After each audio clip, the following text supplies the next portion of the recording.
अच्छे के साथ हमेशा अच्छा होता है। प्राचीन काल की बात है। एक शेर सिंह नाम का राजा हुआ करता था। वह बहुत ही अच्छा इंसान था। वह हमेशा दूसरों की मदद किया करता था। उसे अपनी प्रजा से बहुत प्रेम था। वह सभी की सहायता किया करता था। उसके राज्य में कोई भी व्यक्ति असंतुष्ट नहीं था। किसी को भी किसी भी चीज़ की कमी नहीं थी। उसके राज्य में भरपूर पैसा था और साथ ही खेत खलियान भी भरे हुए थे। लोग बहुत ही अच्छे से जीवन व्यतीत कर रहे थे। उस राजा से जो भी व्यक्ति मदद की गुहार करता, अपने निजी काम के लिए धन की मांग करता था, तो वह उसकी पूर्ति कर दिया करता था। इस बात से उनके ही दरबार के एक दरबारी, जिसका नाम करीम था, ने सोचा कि राजा बहुत ही दयालु है, क्यों ना इसका फ़ायदा उठाया जाए। उसने उस राजा का बहुत ही खास और भरोसेमंद दरबारी बनने का सोचा, जिससे राजा उसे अपने खजाने की रखवाली के लिए तैनात कर दे। इसके लिए उसने एक योजना बनाई। वह राजा के आसपास ही रहा करता था। राजा शेर सिंह से जो भी काम करने को बोलता, वह झट से कर दिया करता था और राजा के साथ वह जगह जाकर उनकी मदद भी किया करता था।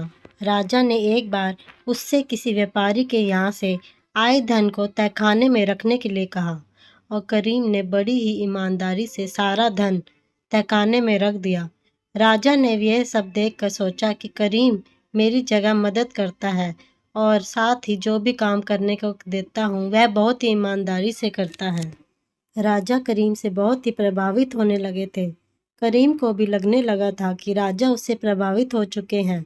यही उसकी योजना थी कि ऐसा करने से राजा उसे जल्द ही अपने खजाने का रखवाला बना देंगे। राजा ने करीम को बुलवाया।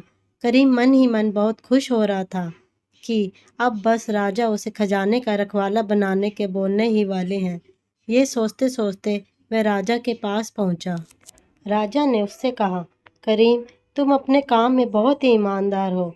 मैं तुमसे बहुत प्रभावित हुआ हूँ और मैं तुम्हें अपने खजाने की रखवाली करने के लिए तैनात करता हूँ। यह सुनकर करीम खुशी से फूला नहीं समा रहा था। उसने यह स्वीकार कर लिया और वह खजाने की रखवाला बन गया। रखवाला बनने के बाद कुछ समय तक अपने काम का बहुत ईमानदारी से किया, जिससे राजा को उस पर और भी ज़्यादा भरोसा हो जाए। फिर उसके बाद उसने खजाने से घोटाला करना शुरू कर दिया। एक के बाद एक घोटाला करता चला गया, जिससे खजाने में बहुत ज़्यादा नुकसान होने लगा। किंतु राजा को करीम पर पूरा भरोसा था। उसे लगा कि कोई और है जो उसके खजाने में घोटाला कर रहा है। उसने अपने सैनिकों से इस घोटाले के बारे में पता लगाने को कहा।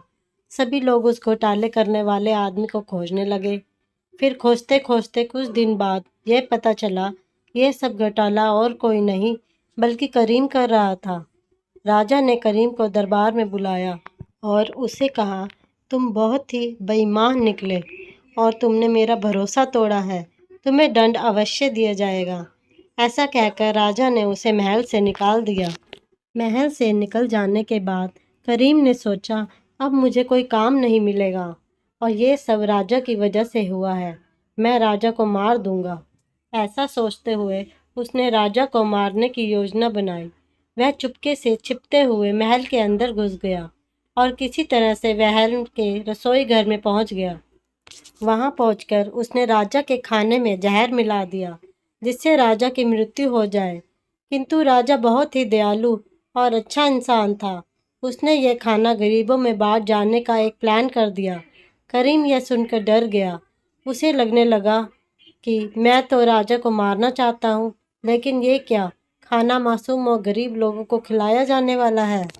लेकिन ये क्या, ये खाना मासूम और गरीब लोगों को खिलाया जाने वाला है, किंतु मैं उन सब की मृत्यु नहीं होने दे सकता हूँ। तब वह राजा के पास गया और उनसे कहा कि हे राजन, ये खाना गरीबों में मत बांटिए, इसमें जहर मिला है।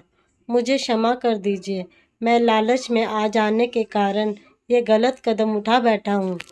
इस तरह राजा के अच्छे स्वभाव के कारण उनकी जान भी बच गई और करीम भी उनके इस आचरण से बहुत प्रभावित हुआ और उसने राजा के दिए गए रास्ते पर चलने का फैसला किया। साथ ही वह भी एक अच्छा इंसान बन गया। इस कहानी से ये शिक्षा मिलती है कि जिस तरह शेर सिंह दूसरों के साथ अच्छा व्यवहार करके एक अच्छा इंसान बन गया और उसकी जान भी बच गई, उसी तरह हमें भी दूसरों के साथ अच्छा व्यवहार करना चाहिए ताकि हमारे साथ भी हमेशा अच्छा हो। आज के समय में लोग अपने आप से ही फुर्सत नहीं मिलती, वे दूसरों के बारे में क्या सोचेंगे। किंतु हमें यह सोच बदलनी होगी, तभी हम एक अच्छे इंसान बन सकेंगे और हमारे साथ भी अच्छा ही होगा।